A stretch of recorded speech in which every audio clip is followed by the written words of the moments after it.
how capitalism sucks and socialism is great, how horrible America is, how horrible capitalism is. And I tell them like, yeah, the door is open, please go to North Korea. Hi guys, welcome to my channel. My name is Yeonmi Park and I'm a North Korean defector human rights activist.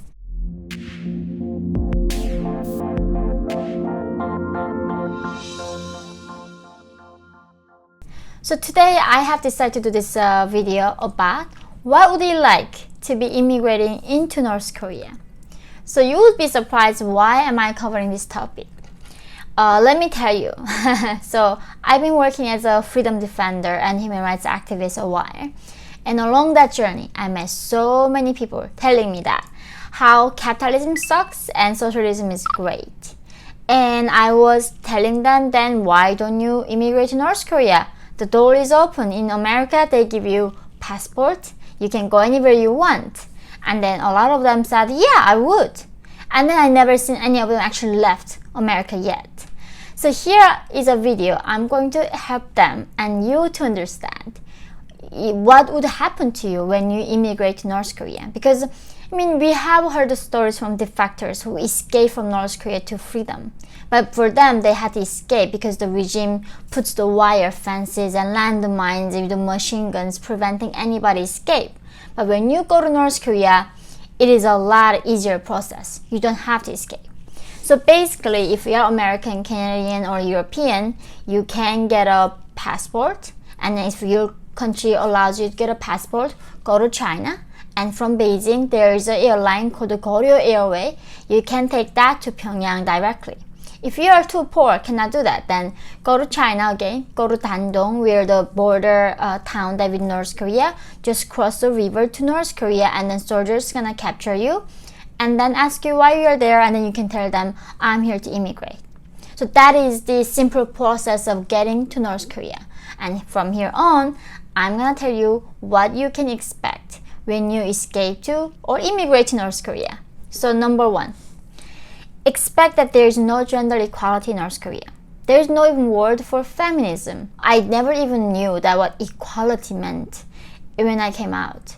So in North Korea, there's a saying that women are the ground and men are the sky. The position between men and women can never meet. Like that, right now, if you're a woman, usually they expect you to stay at home and have kids and you do all the domestic work.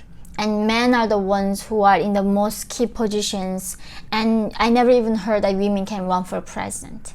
So therefore, if you're a woman, well, it's gonna be very often you can be beaten by your partner, your husband, and domestic violence, we don't even have that vocabulary for.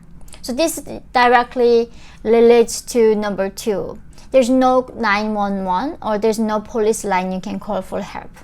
So I remember when I was in South Korea, they say if you are getting an accident, if you are life threatened, call these numbers. In North Korea, most people don't have cell phones and they don't even have a gas or cars. So if you are in trouble, nobody gonna come and help you out. So that is the another sad truth that you have to face. Number three is job choice.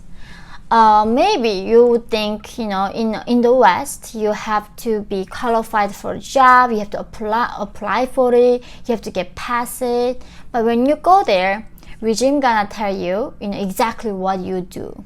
If you're gonna join a collective farm or a factory or wherever you're gonna go, the regime gonna assign job placement. And therefore, you never have to worry about your career in North Korea. And number four is no dating apps. I know. It's so if you immigrate to North Korea, then your choices are very simple. Okay, the regime gonna tell you who you're gonna marry. And depending on your class, your status they're gonna put in, you're gonna know exactly who you're gonna get married. You have no choice. You are not gonna go on apps or website to find your mates. The regime tell you what to do. So in a way, your life gets very simplified. But however, I'm not sure how that's gonna work for any of the people who had so much freedom, who had a choice to be with or job choice, how that's gonna work for those people when they immigrate to North Korea. Number five, even you have tons of money in North Korea, the one thing you can never buy is freedom. I think this is the thing. Freedom cannot be purchased in North Korea. A lot of times in America, I hear that, financial security gives you a lot of freedom, and which means, you can move to places and you can do different things. You can just choose a different job and passion. In North Korea, no matter how rich you are, nobody can buy human rights or freedom. And this is a crucial thing.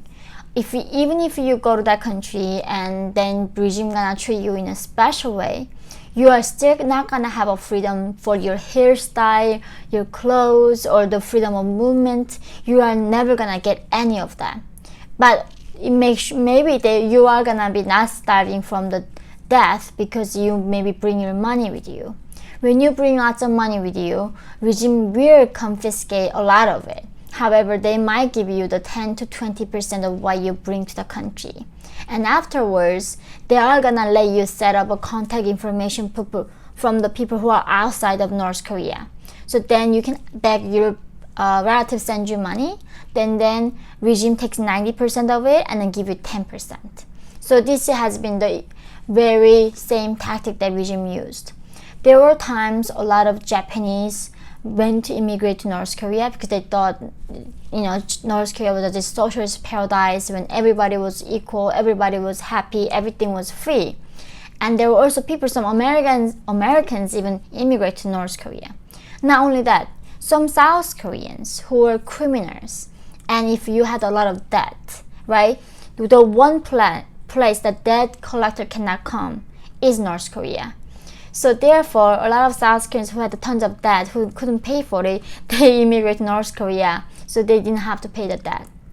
And when those people go, the regime does let them allowed to contact their relatives who they behind and then ask for money. Then regime collects that money for their survivor and then give you a tiny bit of what you receive. And the last one is, you might be able to free to enter the country, but you will never have that chance to leave the country again unless you escape. It's the country that's set up to not making sure that nobody escapes. So when you immigrate to North Korea, the first 5 years, regime will take a special care of you because you are gonna be a big asset for the regime to, spread further propaganda. When I was in North Korea, the regime propaganda told us that, the whole universe, whole anti-humanity wanna be like us. They envy us so much because we have the great system, we have the great leader. And they all try to come to North Korea and immigrate to us and be like us. Therefore, we need to have so much pride to be in North Korea. So when these immigrants come to the country, they become a great asset for the regime to further, pressing that propaganda. So when you go there, for the first 5 years, they are gonna give you the free housing and they are gonna give you some public ration. But here I gotta tell you that, you might not die from starvation. However, you are not gonna have a running water, so not even mention shower. You are not gonna have running electricity. You are not gonna have refrigerator that is keeping your food fresh. You're not gonna have a central heating. You have to put the coal or chop the woods and cook the food. And they're gonna give you food, but it's not like a steak and butter and eggs. They're gonna give you some corn, barley, mixed grains that has a lot of bugs in, and some potatoes. And then once a year, they're gonna give you a tiny bottle of soybean oil and some soy sauce. That's all you're gonna get. And if you get that means you are very privileged because most of the people in North Korea do not receive public rations. So exactly that's what is gonna happen. So when you escape to North Korea, initially you're gonna be welcomed by the party. They're gonna show you the sightseeing cities in Pyongyang, and they're gonna show you around, and then gonna start to brainwash you and giving you to them all the propaganda materials. And then once they put you on this TV show programs and radios, making sure that every North Korean heard about you praising the regime. After that period ends, they're gonna decide what class you're gonna belong to. Initially, they say, bring lots of money, bring everything you can, and then we promised we're gonna take care of the rest of your life. But they are gonna assign you and generally not in a good places. A lot of the Japanese people who went to North Korea in the 70s, 80s, 90s, after they're using all these Japanese people, then they would put them concentration camps in the very, very countryside, in the collective farm. And their life is a lot miserable than North Koreans, because a lot of times these people don't even speak North Korean. And North Korea is a very homogeneous country. So people are not gonna understand what language you speak. There's no programs gonna help you to learn North Korean or history. You are gonna be really, really surviving on your own. And the most heartbreaking thing is that all these people regret as soon as they arrive in that country. But they can never take the chance back and escape. So I miss so many people keep telling me that, how horrible America is, how horrible capitalism is. And I tell them, like, yeah, the door is open. Please go to North Korea.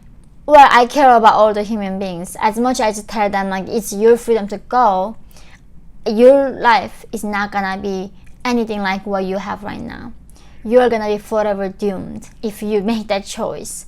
But, well, the door is open as always. And if you're gonna keep complaining about freedom and democracy, maybe it's better off that you're gonna ending up in North Korea and realize it for yourself. So I hope that was helpful for you to understand the system that's set up to help you to adjust North Korea, and why North Korea opens the door for everybody to come in, because they become a propaganda material for the regime. And also, North Korean regime is not like America. There are millions trying to come every year. There are like only few people make that choice in a decades. So, it doesn't really affect their immigration system. But in America, they cannot do that because so many people want to move to America. Anyway, guys, that was really fun for me to research and do, asking people around and getting this information. I hope that was helpful. I love you so much. Thank you for your support. Please join my Patreon and Lockers today so I can continue to make this content.